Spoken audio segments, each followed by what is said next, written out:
चुंबकीय क्षेत्र में बता दिया था कि चुंबकीय क्षेत्र क्या होता है, चुंबकीय बल रेखाएं क्या होती है, थोड़ी बहुत चीजें आपको बता देंगे, कुछ थोड़ा बहुत आपको लिखा भी दिया था। ठीक है, अब अगर किसी को जैसे चुंबकीय बल रेखाएं हैं या चुंबकीय क्षेत्र आपको लिखाया था, चुंबकीय क्षेत्र आपको बताया था, तो इसमें क्या था कि कोई भी चुंबक आप ले लीजिए।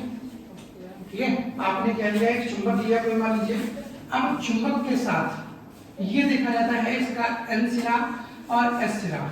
ठीक है, यानी चुंबक के चारों ओर का वह क्षेत्र, यानी कहीं भी आप देखिए तो ये आपका एक मैग्नेट हुआ, यानी किसी दूरी तक, मान लो यहाँ तक इसका प्रभाव पड़ा। ठीक है, इधर जब आप बढ़े तो मान लीजिए यहाँ तक प्रभाव पड़ा, इधर आप गए यहाँ तक पड़ा, इधर यहाँ तक, इस तरह से मान लीजिए क्या हुआ, एक आपको क्षेत्र मिला। क्षेत्र से मतलब है कि एक आपको हिस्सा मिला जहां पर आप ये देख रहे हैं कि चुंबक का प्रभाव पड़ रहा है। जैसे आपको एक एग्जांपल बताया था कि आप सीट के ऊपर एक चुंबक रखिए और सीट के नीचे एक चुंबक रखिए, नीचे वाले को आप हिलाते हैं तो ऊपर वाला भागता है। अब क्या किया जाए, जो सीट आपकी है उसको थोड़ा मोटा कर दिया जाए।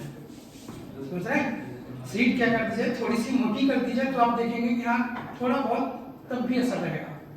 तो थोड़ी और मोटी कर दीजिए तो हो सकता है असर रहे लेकिन बहुत कम रहे। ठीक है, बहुत कम से मतलब है कि पता चला असर तो है लेकिन बस नीचे वाले को खिसका रहे तो ऊपर वाला खाली हिल डुल रहा है। ठीक है, यानी पहले क्या था, नीचे वाले को खिसकाया, साथ में ऊपर वाला भी भाग रहा है, बिल्कुल चिपका चिपका भाग रहा है। उसके बाद सीट थोड़ी मोटी कर दी तो ये हो गया कि अब ऊपर वाले को खिसका रहे हैं तो नीचे वाले को जब खींच रहे हैं, खिसका रहे हैं, तो ऊपर वाला भाग तो रहा है लेकिन उस स्पीड से नहीं भाग पा रहा है कि बिल्कुल साथ में जुड़ा हुआ। तीसरी कंडीशन, सीट थोड़ी और मोटी कर दीजिए। अब हाल ये है कि नीचे वाले को जब हम खिसका रहे हैं तो ऊपर वाला हिल डुल रहा है, मतलब खिसकाया तो हिला, भाग नहीं रहा है।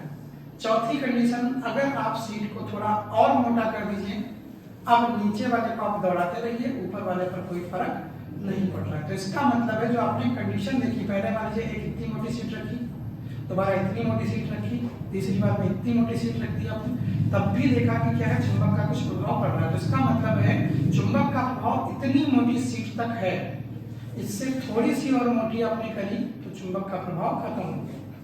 वही चीज है कि आपने ये चुंबक लिया, चुंबक यहाँ पर लाए, कोई लोहे की बस, तो क्या था, प्रभाव दिख रहा था, यहाँ लाए प्रभाव दिख रहा था, यहाँ लाए तब भी प्रभाव दिख रहा था, यहाँ लेकर आए तब भी प्रभाव दिख रहा था, यहाँ लाए कुछ कम हुआ, यहाँ पर लाए कोई प्रभाव नहीं, कोई प्रभाव का नहीं मतलब यहाँ पर चुंबक खींच रहा था, यहाँ पर आपने रख दिया चुंबक गिला उगला, इस पर कोई असर ही नहीं। तो इसका मतलब है केवल यहीं तक तो वर्क किया चुंबक, इसके आगे तो नहीं कर रहा है। तो इसका मतलब ये क्या होगा, एक दायरा आपका तैयार हो जाएगा। समझ रहे हैं, जो कंडीशन इधर होगी वही कंडीशन हर डायरेक्शन में तो होगी कि नहीं होगी भाई, वही कंडीशन क्या होगी आपकी हर डायरेक्शन में होगी, इधर भी होगी, इधर भी होगी, इधर भी, यानी सभी की सभी डायरेक्शन में आपको क्या मिलेगी, सेम कंडीशन मिलेगी। इन कंडीशंस को, यानी ये जो दूरियां हैं जहां तक ये चुंबक अपना प्रभाव डाल पा रहा है, इस जगह को हम क्या कहते हैं, चुंबकीय क्षेत्र कहते हैं। यानी यहाँ पर अगर आप कोई चुंबक लगाओगे या कोई दूसरा चुंबक लाओगे या चुंबकीय सुई लाओगे, कुछ भी करोगे तो यहाँ पर आपको परिवर्तन दिखाई पड़ेगा। इसके बाद आप कुछ भी करते जाओ, आप यहाँ पर मैग्नेटिक नीडल लाकर रख भी दो तब भी कोई प्रभाव आपका नहीं दिखाई पड़ रहा है। बात नहीं समझिए, यानी इसके बाहर आप लाए तो नहीं पड़ेगा, यानी ये चीज आपकी क्या होगी, चुंबकीय क्षेत्र। अब इसके बाद आपको चुंबकीय बल रेखाएं बताई थी, तो चुंबकीय बल रेखाओं में भी क्या है, वे बंद निष्कोण वक्र, अगर वो बंद होनी चाहिए, निष्कोण होनी चाहिए, मतलब किसी एंगल पे मुड़ी मुड़ाई नहीं होनी चाहिए, इस तरह की कोई चीज नहीं होनी चाहिए। वो ये निष्कोण है ना, इसमें कहीं पर कोई कोण तो दिख नहीं रहा, तो बंद होनी चाहिए, निष्कोण वक्र होने चाहिए। वक्र का मतलब है कर्व टाइप, ये स्ट्रक्चर है। ठीक है, वो पूर्णतः काल्पनिक है, ऐसा होता कुछ नहीं है। बात में समझ रहे हैं, होता कुछ नहीं है, बस क्या है फर्क, पूर्णतः क्या है, काल्पनिक है, यानी मात्र एक कल्पना है, इसके अतिरिक्त और कुछ नहीं है। ऐसी कोई रेखाएं आपको मिलेंगी नहीं जो इसके बाद खींची जाती है। सिर्फ एक कल्पना करिए कि इस तरह से ऐसे ऐसे आपका चुंबकीय क्षेत्र जा रहा है, बस और कुछ नहीं। तो एक तो ठीक है बंद निष्क्रिय, दूसरी चीज काल्पनिक होती है। तीसरी चीजों की अगर बात करेंगे तो वो बताती क्या है, चुंबकीय क्षेत्र की प्रबलता को बताती है, समझ रहे हैं? यानी जो बल रेखाएं होती है वो क्या बताती है कि यहाँ पर भैया कहीं चुंबकीय क्षेत्र है, क्योंकि बल रेखाएं वहीं पाई जाएगी जहाँ पर क्या होगा, चुंबक का प्रभाव होगा। मतलब वो क्या बताएंगे, चुंबकीय क्षेत्र को बताती है पहली चीज। उसके साथ साथ चुंबकीय क्षेत्र की दिशा को बताती है। बल रेखा के किसी बिंदु को लीजिए, स्पर्श रेखा खींच दीजिए, वो क्या बताएगा आपको, चुंबक की दिशा को बताएगा कि किधर चुंबक की दिशा है। फिर उसके साथ साथ जब आप दो चुंबकीय बल रेखाएं देंगे तो वो कभी काटेंगे नहीं, बता चुके हैं आपको क्यों नहीं काटेंगी, इसका एग्जांपल भी आपको बता चुके हैं। ठीक है, आपको ये भी बता चुके हैं कि इसी वजह से हमको ये पता चलता है कि सजातीय ध्रुव यानी जो समान ध्रुव हैं उनके बीच क्या लगता है, प्रतिकर्षण, और विजातीय ध्रुव जो है अपोजिट वाले ध्रुव हैं उनके बीच क्या लगता है, आकर्षण लगता है। क्यों, क्योंकि अगर अपोजिट सिरे हैं तो वो तुरंत इधर से निकलेंगे और इधर पहुंच जाना चाहेंगे, और वो ये चाहेंगे जितना ही पास हो उतना हमको दूरी कम तय करनी पड़ेगी। ठीक है, तो ये किसके बीच होता है, अपोजिट के बीच।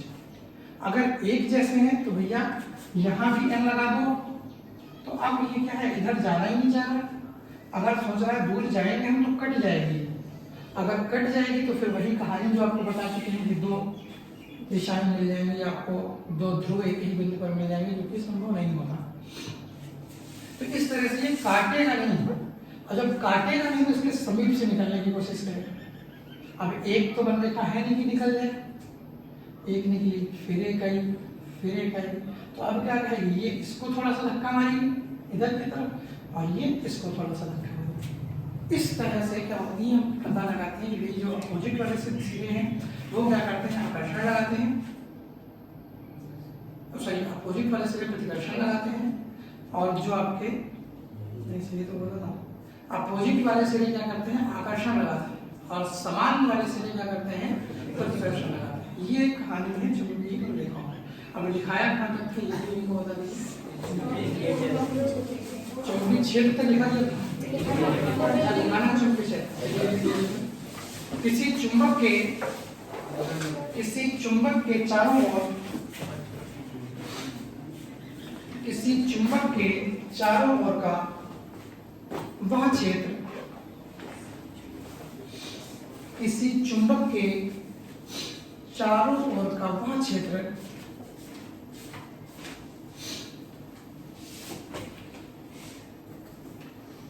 जिसमें कोई चुंबकीय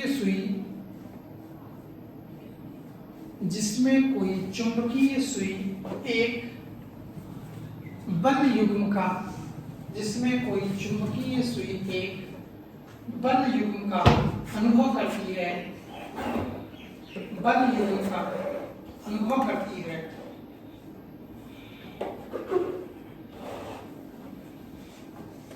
जिससे वह एक निश्चित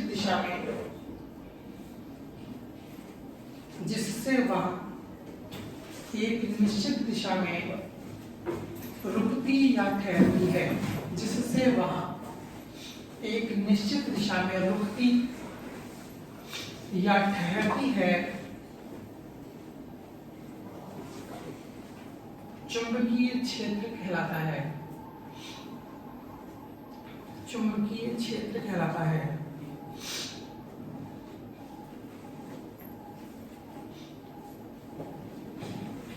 अभी हेडिंग है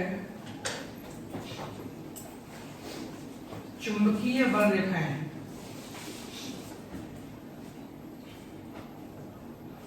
अगली हेडिंग है चुंबकीय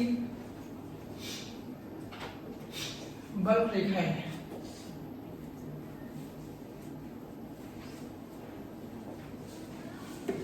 अब वही चीज बल रेखाओं के बारे में क्या बताया आपको कि बल रेखाएं क्या है, किसी भी स्थान, समझ रहे हैं, बल रेखाएं किसी भी स्थान पर खींचे गए निष्कोण काल्पनिक वक्र हैं जो उस दिशा, उस जगह पर क्या बता रहे हैं, चुंबकीय क्षेत्र की दिशा या उसकी प्रबलता को व्यक्त करें, वो चीजें क्या होती है, चुंबकीय बल रेखाएं। समझ पाए नहीं समझ में? फिर से सुनिए, क्या होती है चुंबकीय बल रेखाएं? चुंबकीय बल रेखाएं वे काल्पनिक बंद निष्कोण वक्र हैं। समझ रहे हैं? पहली चीज तो काल्पनिक है, दूसरी चीज बंद है, आपको बता चुके हैं। ठीक है, यहां से अगर आप देखेंगे तो वो क्या है? बंद निष्कोण वक्र है। यानी बंद का मतलब है ये यहां से शुरू हुई एन, और ये बंद का मतलब यहां से चली और यहां पर ये वापस आकर मिलेगी। तो ये क्या है? बंद वक्र है। पहली चीज। दूसरी चीज है निष्कोण वक्र है। निष्कोण वक्र का मतलब है इनमें किसी भी तरह का कोई एंगल नहीं है। समझ रहे हैं? किसी भी तरह का आप देख सकते हो कोई कोण नहीं है।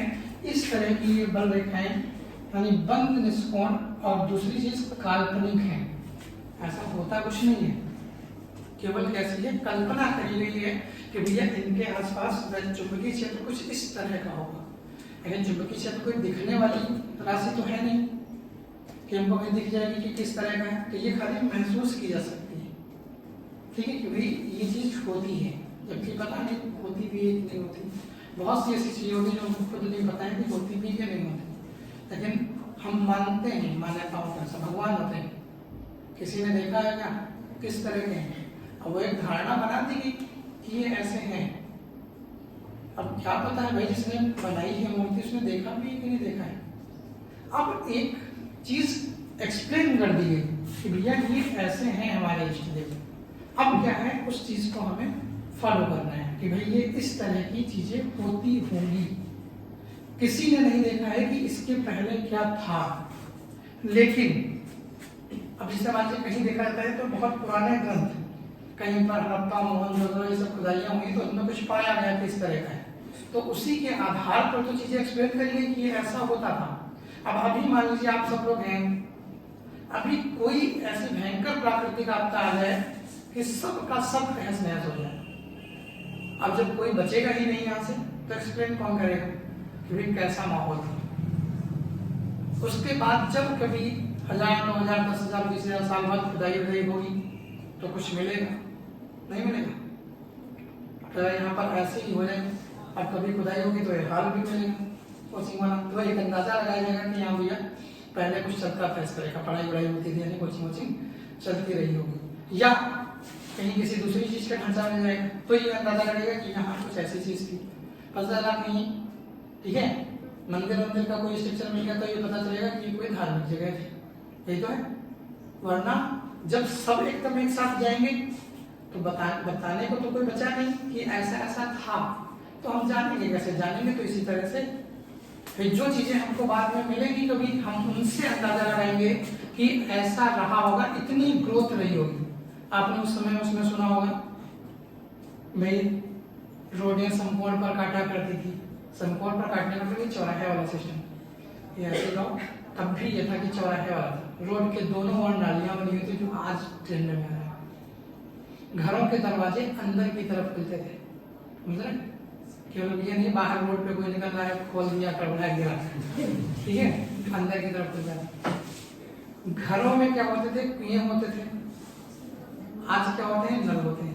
पहले क्या होता था? एक आध नल लगाए, अब घर घर में नल लगाए। कोई बहुत बड़ी चीज नहीं मानी जाती। तो पहले ऐसे था कि घर घर में कुआं है। हम लोगों ने जो देखा है वो देखा है कि मोहल्ले भर में या गांव भर में 2-3 कुएं होते हैं, तो ऐसा लगता है कि वो एक बड़ी चीज है।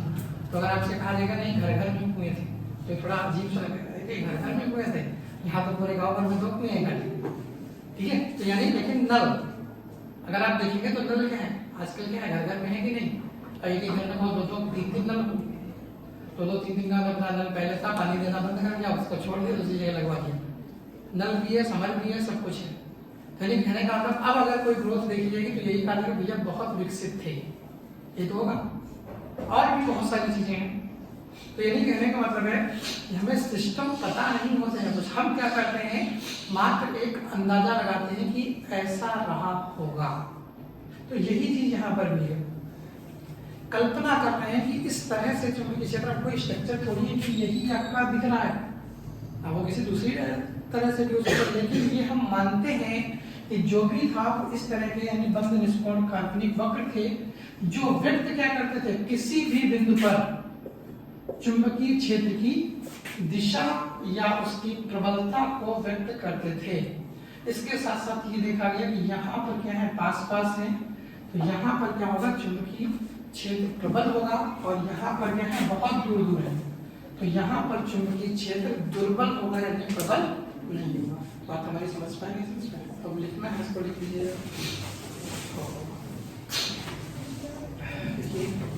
चुंबकीय बल रेखाएं,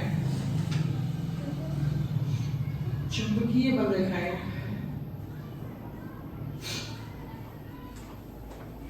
चुंबकीय क्षेत्र में स्थित वे काल्पनिक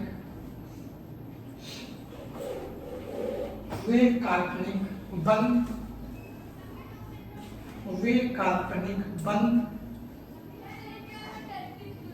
निष्कोण वक्र हैं।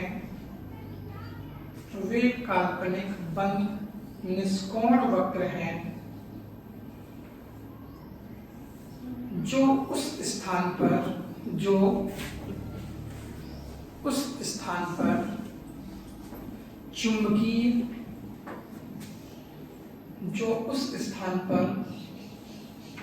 चुंबकीय क्षेत्र की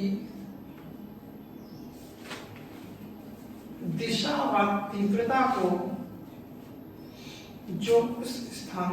चुंबकीय क्षेत्र की दिशा व तीव्रता को प्रदर्शित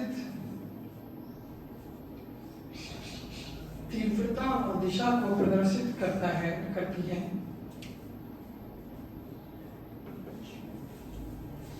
चुंबकीय क्षेत्र की तीव्रता व दिशा को प्रदर्शित करती हैं, चुंबकीय बल रेखाएं कहलाती हैं।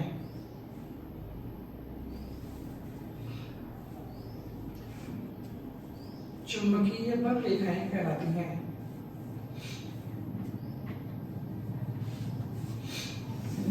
अगली हेडिंग है चुंबकीय बल रेखाओं के गुण।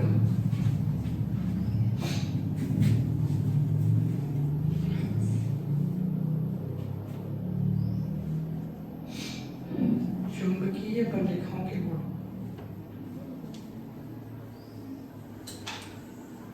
नंबर 1 लिखिए।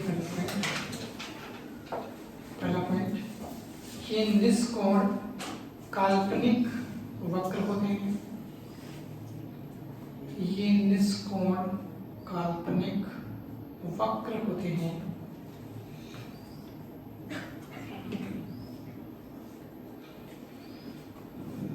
अगला पॉइंट है चुंबकीय बल रेखाएं चुंबकीय क्षेत्र में चुंबकीय बल रेखाएं चुंबकीय क्षेत्र में उत्तरी ध्रुव से निकलती हैं। उत्तरी ध्रुव से निकलती हैं और दक्षिणी ध्रुव में प्रवेश करती हैं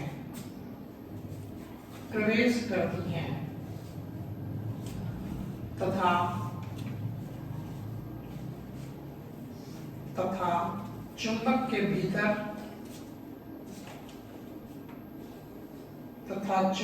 भीतर इनकी दिशा दक्षिण से उत्तर की ओर होती है। चुंबक के भीतर इनकी दिशा दक्षिण से उत्तर की ओर होती है।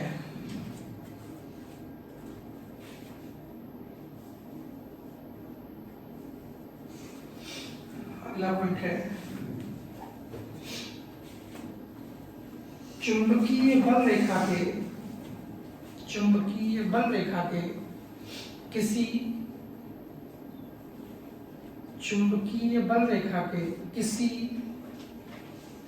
बिंदु पर खींची गई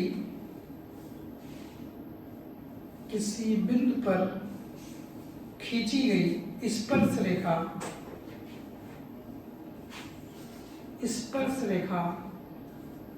बिंदु पर चुंबकीय क्षेत्र की दिशा को प्रदर्शित करती है।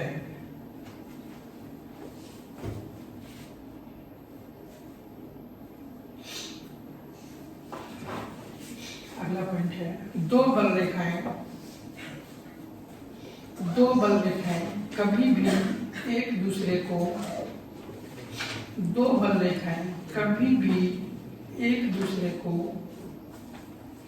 नहीं काटती हैं।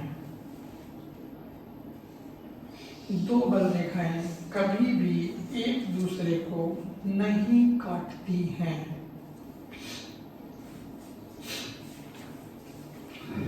अगला पॉइंट है जिन बिंदुओं पर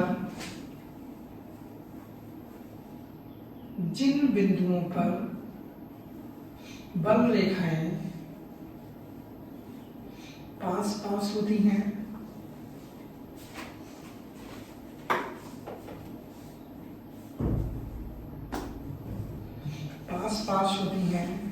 वहां पर चुंबकीय क्षेत्र प्रबल होता है।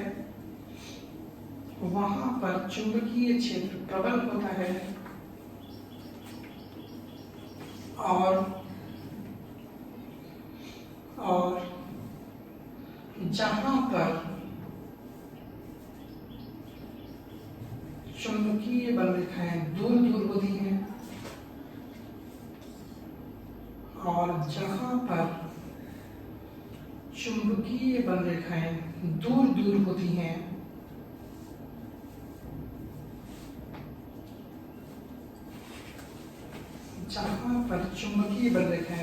होती हैं वहां पर चुंबकीय क्षेत्र दुर्बल होता है।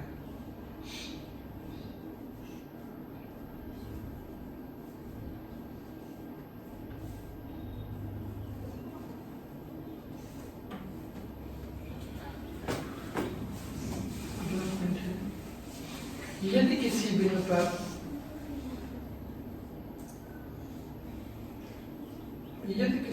पर वैद्युत बल रेखाएं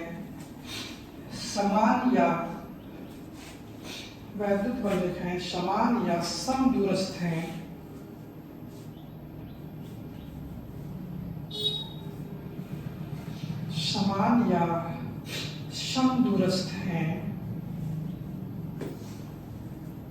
तो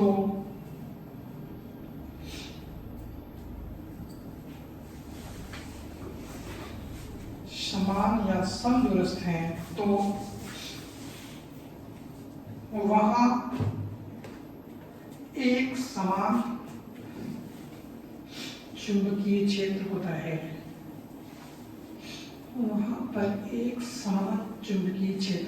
जैसे देख लीजिए कि मान लीजिए ये है कुछ इस तरह से,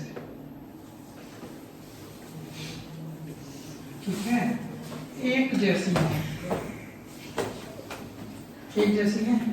का मतलब एक ही डायरेक्शन में है और दूरियां भी लगभग समान है। पटरी से नाप के तो बनाई नहीं, लेकिन दिखने में लगभग क्या है, समान है। तो यहाँ अगर हम बात करेंगे पूरे भर में, तो यहाँ क्या है, ठीक है, समान चुंबकीय क्षेत्र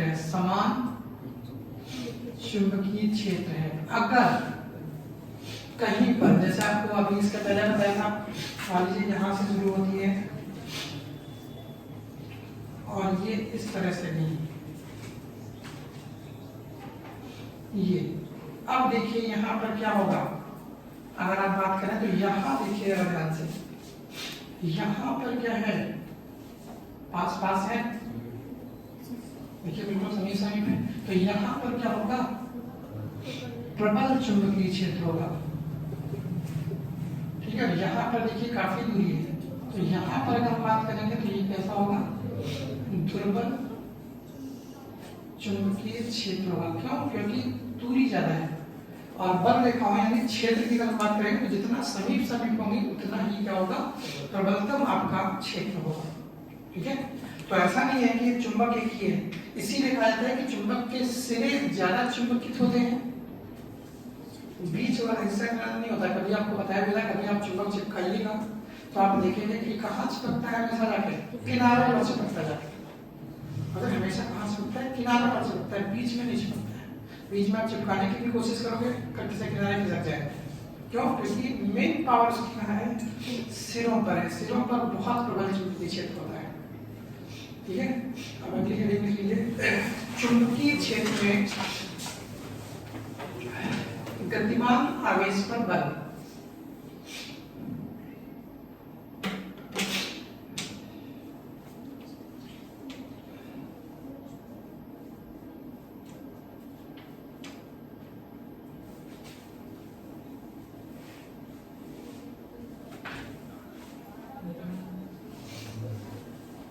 चुंबकीय क्षेत्र में गतिमान आवेश पर बल। अब ये कह रहे हैं कि अगर मान लीजिए कोई चुंबकीय क्षेत्र है, उसमें हम कोई आवेश चला रहे हैं, ठीक है, ऐसे समझिए, मान लीजिए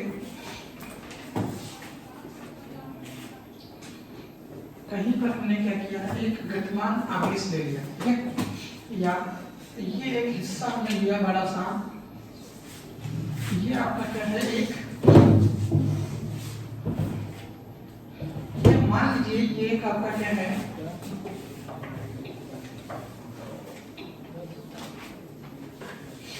ये आपने एक हिस्सा मान लिया कि ये आपका क्या है, चुंबकीय क्षेत्र है। अब हम ये कह रहे हैं कि इसमें कोई आवेश हम मान लीजिए गति करा दें, यानी यहाँ पर हमने लिया क्यों आवेश लिया, उसको हमने क्या किया, चलाना शुरू कर दिया। तो अब आपको भी पता है कि अगर पहले चुंबकीय क्षेत्र है, ऊपर से अगर आप आवेश को चलाओगे तो वहां पर क्या जनरेट होता है, चुंबकीय क्षेत्र जनरेट होगा, लेकिन चुंबकीय क्षेत्र तो है ही है इस पर। तो अगर आप इसको चलाओगे तो कुछ ना कुछ ताकत तो लगेगी, नहीं लगेगी। अगर ताकत लग रही है तो इसका मतलब है कोई ना कोई बल लग रहा होगा ना, जो हमको चलाने से रोक रहा है। जैसे आप यहाँ पे कुछ ही लुढ़का दो सिंपल सा, तो आप देखते हो कि कुछ चीजें होती हैं जो आसानी से लुढ़क जाएंगी, कुछ चीज आसानी से नहीं लुढ़क रही, ठीक है। तो आप ये कह सकते हैं जो चीजें आसानी से लुढ़क रही हैं, तो इसका मतलब है क्या कम है वहां, उनके बीच घर्षण। जो चीज आसानी से नहीं लुढ़क रही है, इसका मतलब है कोई ना कोई बल तो है जो उसको रोक रहा है चलने से, और वो कौन सा बल है, घर्षण बल है, ठीक है। तो यानी वही सेम चीज यहां पर आप लाइए कि अगर हम इसको चला रहे हैं, ठीक है, अगर हम इसको चलाएंगे तो यहाँ पर चुंबकीय क्षेत्र है वो क्या करेगा, इसके मार्ग में कुछ ना कुछ अवरोध उत्पन्न करेगा, यानी चलने पर कुछ ना कुछ अपना असर डालेगा। तो क्या होगा, यानी कहेंगे कि उस पर क्या लग रहा है, एक बल लग रहा है, और वो बल क्या होगा, किस तरह का होगा, उसको फ्लेमिंग के बाएं हाथ के नियम से समझाया जाता है। ठीक है, फ्लेमिंग के बाएं हाथ जानते हैं, ये वाला इस तरह का, ये आपका बाएं हाथ है, इसमें क्या इस तरह से आपने देखी होंगी तीन चीजें। क्यों, देखिए ये कोई और चीज नहीं है, ध्यान से सुनिएगा। आप सोचते हो नहीं कोई स्पेशल चीज बता के फ्लेमिंग, स्पेशल कुछ नहीं है। ये ऐसी कंडीशन है कि देखिए जिसमें तीनों परपेंडिकुलर है, यही एक ऐसे, वरना आप पाँव से क्या बना दोगे ऐसी चीज, ऐसे मारोगे बंदूक की तरह से, तब भी क्या है 90 डिग्री नहीं बन रही। आप यहाँ पर बनाओगे इस तरह से, तो हम बनाते जरूर है ये कंडीशन, लेकिन कैसे में वास्तविकता में दिख रहा है 90, आपको क्या दिखता है, खाली ये 90 दिखता है, ये तो हमको 90 से ज्यादा दिख रहा है, ये भी 90 से ज्यादा, लेकिन हम मानते हैं, ठीक है। तो या तो आप कोई चीज लो अलग, अब इसको भी संभव इतने आसान नहीं होता, ये है ऐसा, ये कंडीशन हमने ली मान लीजिए। अब इस कंडीशन को जब आप देखोगे तो आपको ऐसा लगेगा कि ये 90, ये 90, ये 90, कोई भी आप लो तो क्या होंगे 90, यानी हमको एक ऐसी चीज चाहिए है जिसमें सारे के सारे 3D स्ट्रक्चर समझ लीजिए, जिसमें सभी पॉइंट क्या होगा 90। तो अगर हम इसको बनाते हैं तो हमको दिखाई पड़ता है साफ साफ, ये ऊपर की डायरेक्शन में, ये इधर और ये इधर, देखिए 90 दिख रहा है लगभग, थोड़ा तो देंगे नहीं मूल्य, ठीक है। तो क्या है, लगभग अगर आप ऐसे करोगे तो आपको क्या दिखेगा, ये देखिए 90, ये भी 90, इनके बीच का देखोगे तो ये ऊपर है और एक इधर है, 90 ही होगा। तो यदि ये कहा जाता है क्यों, क्योंकि ये कहते हैं सारे के सारे समकोण स्थितियों पर आते हैं। अब इसमें ये कहा जाता है कि अगर एक को, इसको अगर हम चुंबकीय क्षेत्र मान लें, समझ रहे, इसको हम V मान लें इस दिशा में चलाएं। इसको क्या मान लें, चुंबकीय क्षेत्र मान लें, इस दिशा में चलाएं। ये चुंबकीय क्षेत्र B की दिशा, ये गतिमान आवेश की दिशा मतलब V। तो ये कहा कि इस पर जो बल लगेगा वो किधर लगेगा, अंगूठे की तरफ यानी इस डायरेक्शन में लगेगा। ये आपका क्या है, फ्लेमिंग का बाएं हाथ का नियम। इसी तरह से दाएं हाथ का कोई स्पेशल नियम नहीं है, बहुत ही एक नॉर्मल सी चीजें हैं कि अगर आप क्या करोगे, बस ये है कि अगर आप एक चीज पर बल लगाओगे, मान लीजिए हमने क्या किया, एक चीज पर बल लगाया, ठीक, किसी भी एक चीज पर बल लगाया, एक दिशा में बल लग रहा था, ठीक है, दूसरी तरफ वो चल रही थी, तो इसका मतलब है इसका परिणामी तीसरी तरफ ही तो होगा। जैसे हम क्या करें, ऐसे धक्का दें, ऐसे धक्का दें आपकी तरफ और वो चीज आप ही की तरफ आ जाए, तो इसका मतलब कोई अलग बल नहीं रख रहा होगा। हम धक्का दें इधर को, चले वो इधर को, समझ रहे हैं, हम धक्का दे रहे हैं किधर, आपकी तरफ, वो भाग किधर रही है, इधर की तरफ भाग रही है।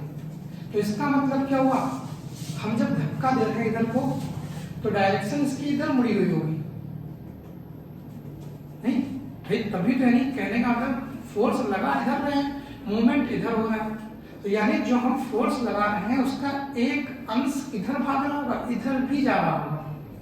इसीलिए अब जैसे आप क्या करते हो, वृत्तीय गति होती है, वृत्तीय गति से भी लोग जानते हैं वृत्ताकार, ठीक है, बल और बल युग्म का आघूर्ण। अगर आप देखें आघूर्ण की बात करें तो है क्या, वही चीज है। अगर आपने देखे इस तरह से, जैसे ये है, मान लीजिए आप ये एक सिंपल सी चीज है, इस पर हम क्या करेंगे, कहीं बल लगा दें, हमने ऐसे बल लगाया कि ये आगे की तरफ भागा, समझ रहे, हमने इसको ऐसे धक्का दिया और ये कहाँ गया, आगे की तरफ चलने लगा, तो इसका मतलब क्या हुआ कि इस पर हम बल लगा रहे हैं, ये तो ये आगे जा रहा है। अब हम क्या करें, इसके एक सिरे को फिक्स कर दें, इस पर बल लगाएं तो ये ऐसे भागे, यहाँ तो फिक्स है सिरा, अब बल लगाओगे ऐसे तो ये ऐसे थोड़ी भागेगा, ये ऐसे भागेगा, भागेगा, यहाँ से फिक्स है तो क्या करेगा, वृत्त के रूप में घूमेगा, इसको आप क्या कहते हैं, आघूर्ण।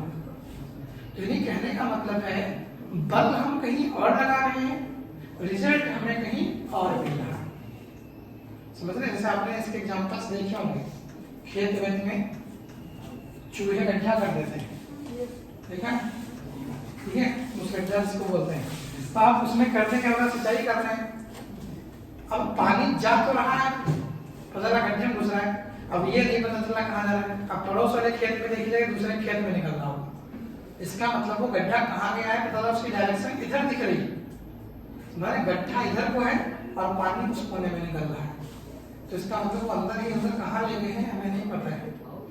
तो यानी हम डायरेक्शन में फोर्स लगा कहीं और रहे हैं, परिणाम उसका क्या मिल रहा है, कहीं और मिल रहा है, ठीक है, रिजल्ट कहीं और दे रहा है, फोर्स कहीं अप्लाई और करना, यानी इनपुट कहीं और है, आउटपुट कहीं बहुत दूर है। तो ऐसी चीजें जो हैं, तो यानी इस पे कहा गया कि जब हम कुछ लगाएंगे, इसको गति कराएंगे, तो इस पर क्या लगेगा, एक बल लगेगा, इसको हम क्या कहते हैं, लारेंज बल कहते हैं। तो ये कहा गया कुछ इस तरह का कि आप ये मान लीजिए कि इधर की तरफ चुंबकीय क्षेत्र है आपका, इधर की तरफ हमने गति करा दी, ठीक है, तो जिसमें फोर्स लगेगा वो किधर लगेगा, ऊपर की तरफ लगेगा, यानी डायरेक्शन आप कहेंगे ये इस तरह की डायरेक्शंस नहीं होंगी, वही चीजें तो आपको भी बताया 90 हर्ट्ज वाला,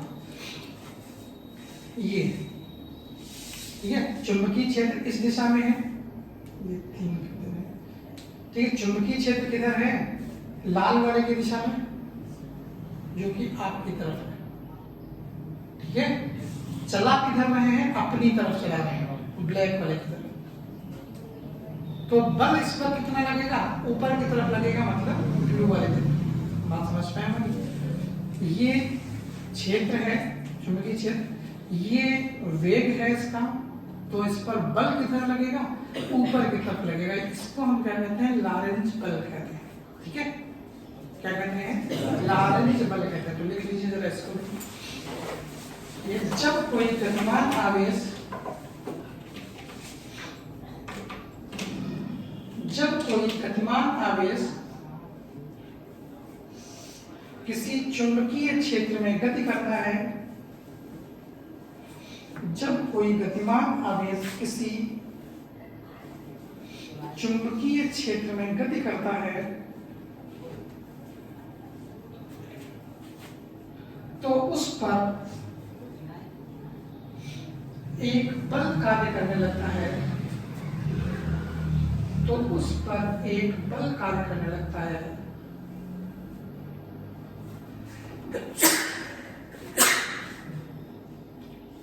तो उस पर एक बल कार्य करने लगता है जिसे लॉरेंज बल कहते हैं, जिसे लॉरेंज बल कहते हैं। अगली लाइन से लिख लीजिएगा। इस बल की दिशा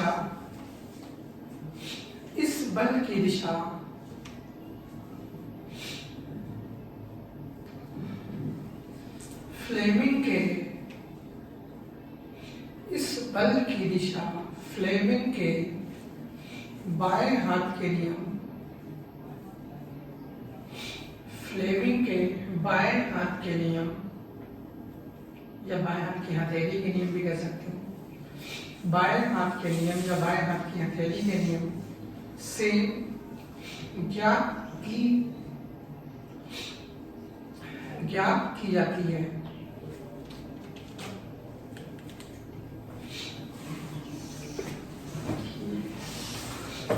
इस तरह से आप व्यक्त करते हैं इसको।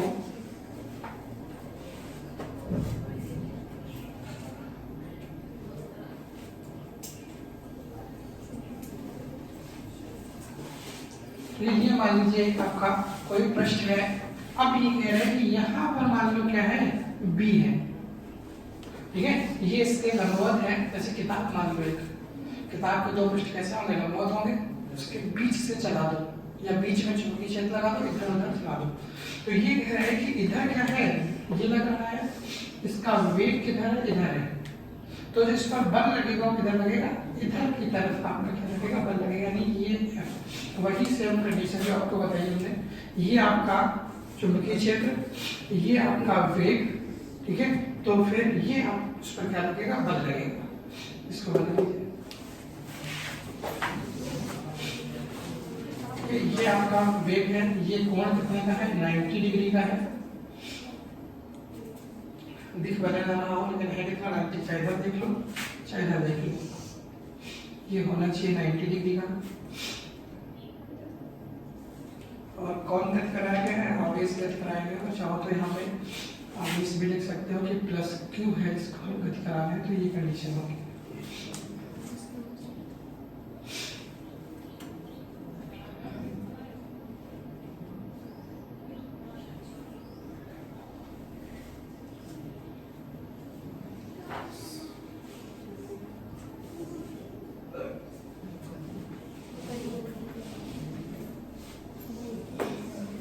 कर लिया। अब देखिए इसे थोड़ा साथ में मान लीजिए ये है। अब देखिए अगर इसको हम किसी कोण पर मोड़ दें, मान लीजिए ये बी पर मोड़ दिया, थीटा पर मोड़ दिया, अब आप जानते हो इसका एक हिस्सा इधर आएगा और एक हिस्सा इधर जाएगा। इधर कौन जाएगा, v, इधर आएगा v sin थीटा और इधर जाएगा v cos थीटा, ठीक है। अब जो आपका आएगा ये फोर्स किधर आएगा, v sin थीटा, और तब बल लगेगा कितना है, इस पर भी बना लीजिए। बस अगला चित्र है, थोड़ा सा करके चेंज कर देना, जो इधर की तरफ था वो दूसरी तरफ हो गया, तो इसका कंपोनेंट इधर आएगा लंबवत की तरफ।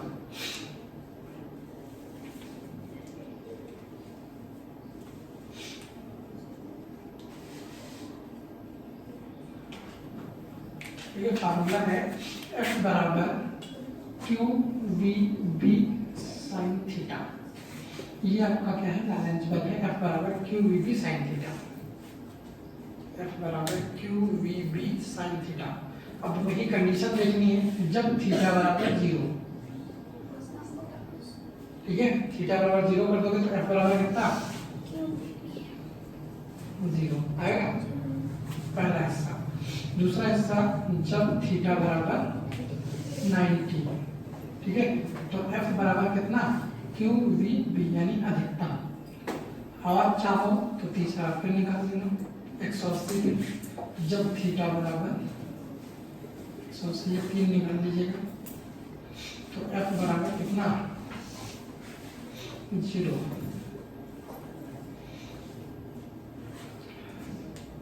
वो तीनों कंडीशन लिख लीजिए।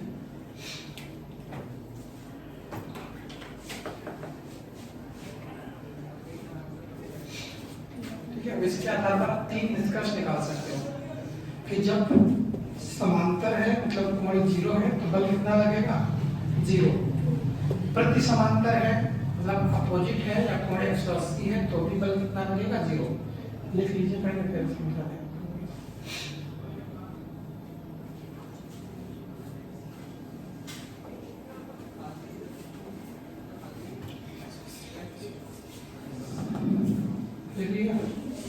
देखिए कंडीशन लिखी है, इनका मतलब आप देख लीजिएगा। इसका मतलब है कि जब थीटा बराबर 0, थीटा बराबर 0 का मतलब है समांतर चल रहा है, जिस दिशा में क्षेत्र है उसी दिशा में भागा जा रहा है।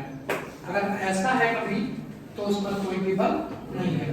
जब वो प्रति समांतर है, प्रति समांतर का मतलब है उल्टा, ये इधर को है ये इधर को है, तब भी उस पर कोई बल नहीं लगेगा।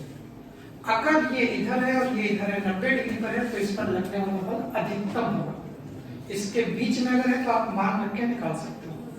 मान लो 30 डिग्री पर है तो sin 30 का मान रख दोगे, मतलब ये 0 और ये अधिकतम, बाकी जितने भी कोण पर करोगे तो इनके बीच का ही रिजल्ट आएगा। यानी 3 कंडीशन है, जब समांतर है तो 0, प्रति समांतर है या विपरीत है तो 0, और जब लंबवत है तो कितना अधिकतम और किसके बराबर QVB के बराबर लगेगा। ठीक है, चलिए अब आगे अगले दिन